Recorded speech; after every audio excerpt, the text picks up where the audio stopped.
एक 36 वर्षाचा तरुण, आधी तो एक रॅपर होता. कधी काळी रस्त्यावर उतरून त्याने अनेक आंदोलनात सहभाग नोंदवला होता आणि आज त्याच माणसाच्या हातात एका देशाची सत्ता आहे. त्याचं नाव आहे बालेन शाह, अर्थात आपले शेजारी राष्ट्र नेपाळचे नवे पंतप्रधान, जगातला सर्वात तरुण देशप्रमुख. पण सत्तेत येऊन महिना उलटो न उलटो तोपर्यंत या माणसाने असे काही निर्णय घेतले की भारत आणि नेपाळ यांच्यातले हजारो वर्षाचे जवळचे आणि रोटीबेटीचे व्यवहार संपण्याच्या मार्गावर आहे.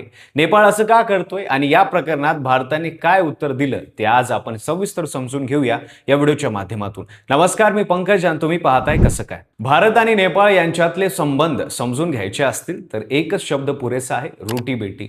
म्हणजे या दोन देशात लग्न होतात, नाती जुळतात, व्यापार चालतो, माणसे ये जा करतात. उत्तर प्रदेश, बिहार, उत्तराखंड, पश्चिम बंगाल या राज्यांमध्ये असंख्य लोक नेपाळशी थेट जोडलेले आहेत. नेपाळच्या अर्थव्यवस्थेचा एक मोठा भाग भारतावरच अवलंबून आहे. नेपाळला लागणारा माल, तेल, व्यापार, पर्यटन यात भारताचा वाटा सर्वात मोठा आहे आणि भारतही नेहमीच नेपाळला भावासारखं सांभाळत आलाय. 2025 मध्ये नेपाळमध्ये जेनजी आंदोलन झालं. तरुणांनी रस्त्यावर उतरून सरकार उलथून टाकलं. त्यानंतर निवडणूक झाली. 5 मार्च 2026 ला नेपाळी जनतेनं एका नव्या चेहऱ्याला कौल दिला. बालेन शहाचा राष्ट्रीय स्वतंत्र पक्ष सत्तेत आला आणि 27 मार्च 2026 ला बालेन शहानी पंतप्रधान पदाची शपथ घेतली. सुरुवातीचे काही निर्णय चांगले वाटले. सरकारी दवाखान्यांमध्ये गरीब रुग्णांसाठी बेड राखीव ठेवण्याचा निर्णय झाला. खासगी शाळांमध्ये गरीब मुलांना प्रवेश मिळावा यासाठी धोरण आखलं. सरकारी कर्मचाऱ्यांचा पगार महिन्याऐवजी 15 दिवसांनी मिळेल असा बदल केला. दक्षिण आशियात असा निर्णय घेणारा नेपाळ पहिला देश ठरला. लोकांनी टाळ्या वाजवल्या. वाटलं की नेपाळ बदलतोय, एक तरुण नेता खरोखरच काहीतरी वेगळं करतोय. पण त्यानंतर जे घडलं ते मात्र वेगळंच होतं. 19 एप्रिल 2026 ला बालेन शहाच्या सरकारने एक महत्त्वाचा निर्णय जाहीर केला. भारतातून नेपाळमध्ये येणाऱ्या मालांवर कस्टम ड्युटी लावली जाईल. 100 नेपाळी रुपयांपेक्षा जास्त किमतीचा जो कोणी माल बॉर्डर ओलांडून नेपाळमध्ये घेऊन जाईल त्याला आता कर भरावा लागेल. बॉर्डरवर गर्दी वाढली. सामान्य लोकांची गैरसोय सुरू झाली. भारत नेपाळ सीमेवरचे बाजार एकदम शांत झाले. त्याच वेळी आणखीन एक निर्णय आला. भारतीय नंबर प्लेट असलेल्या वाहनांना नेपाळमध्ये प्रवेश बंद. या निर्णयाचा थेट फटका त्या हजारो कुटुंबांना बसला ज्यांची नाती दोन्ही देशात आहेत. बिहार, उत्तर प्रदेश मधला माणूस नेपाळमध्ये सासरी जायला निघालेला असेल तर आता त्याला गाडी बॉर्डरवर सोडून पुढे जावं लागेल. हे दोन्ही निर्णय भ्रष्टाचार आणि तस्करी रोखण्याच्या नावाखाली घेतले गेले असले तरी प्रत्यक्षात त्याचा परिणाम थेट सामान्य नागरिकांवर पडतो आणि भारत नेपाळ संबंधावर मोठा ताण येतो. पण या निर्णयापेक्षाही जास्त धक्का बसला तो एका वेगळ्या गोष्टीने. बालेन शहानी भारत, चीन, पाकिस्तान, अमेरिका, दक्षिण कोरियासह तब्बल 17 देशांच्या राजदूतांना एकत्र बोलावलं आणि एकाच वेळी त्यांची भेट घेतली. नेपाळच्या राजनैतिक परंपरेत हे कधी झालं नव्हतं. आतापर्यंतचा नियम असा आहे की नेपाळचे नवे सरकार सर्वात आधी भारताच्या राजदूताला भेटतात, कारण भारत स्पेशल आहे. पण यावेळी बालेन शहानी स्पष्ट संदेश दिला की त्यांच्यासाठी सगळे देश सारखे आहेत.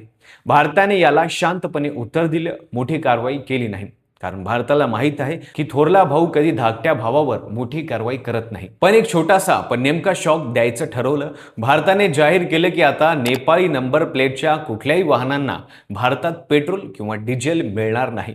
उत्तर प्रदेश आणि बिहारमध्ये याची अंमलबजावणी लगेच सुरू झाली. नेपाळी लोक भारतात येऊन स्वस्त पेट्रोल घेऊन जायचे. नेपाळमध्ये कर टाळायचे, ती सोय बंद झाली. त्याचबरोबर नेपाळमधून येणाऱ्या चहावर भारताने लॅब टेस्टिंग अनिवार्य केली. नेपाळमध्ये चहाचे मोठे मळे आहेत, त्यातून हजारो कुटुंबाचा उदरनिर्वाह चालतो.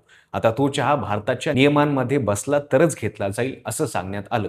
आता फटका नेपाळच्या शेतकऱ्यांना, निर्यातदारांना लवकरच बसायला लागेल. भारताने, मोदीने बालेन शहाला भारत भेटीचं निमंत्रण दिलं, पण बालेन शहांना अजून भारतात आलेले नाही. नेपाळचे परराष्ट्र मंत्री शिविर खनाल यांनी हे नियंत्रण स्वीकारल्याचं सांगितलं, मात्र तारीख अजून ठरलेली नाही. या सगळ्यात सर्वात धक्कादायक बातमी आली ती नेपाळच्या आतून. बालेन शहांनी जे मंत्रिमंडळ बनवलं त्यातील 2 मंत्री एका महिन्यात राजीनामा द्यायला भाग पडले.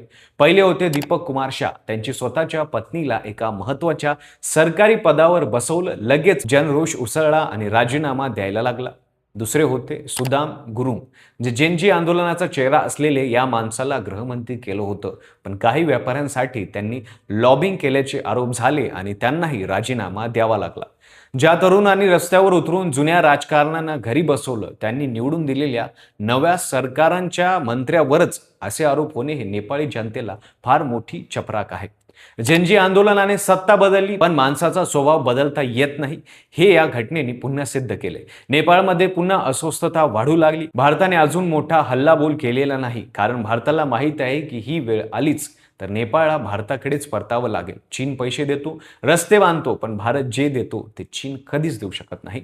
आणि ते म्हणतात दोन देशातली माणसे जुळवणारी नाती, परंपरा आणि जगण्याचं एक समान सूत्र. बालेनशाह तरुण आहेत, बदल घडवण्याची इच्छा आहे, पण राजनीती फक्त घोषणांनी चालत नाही, ती नात्यांनी चालते, धोरणांनी चालते आणि सगळ्यात महत्त्वाचं म्हणजे भूगोलाच्या वास्तवाने चालते. जेनजी आंदोलन रस्त्यावर उतरून लढण्यासाठी होतं, पण देश खुर्चीवर बसून चालवणं वेगळं असतं.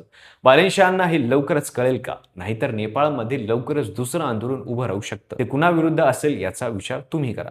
व्हिडिओ आवडला असेल तर लाईक करा, चॅनलवर नवीन असाल तर चॅनलला सबस्क्राईब करायला विसरू नका आणि बेल आयकॉनला नक्की दाबा आणि पाहत राहा फक्त कसं काय.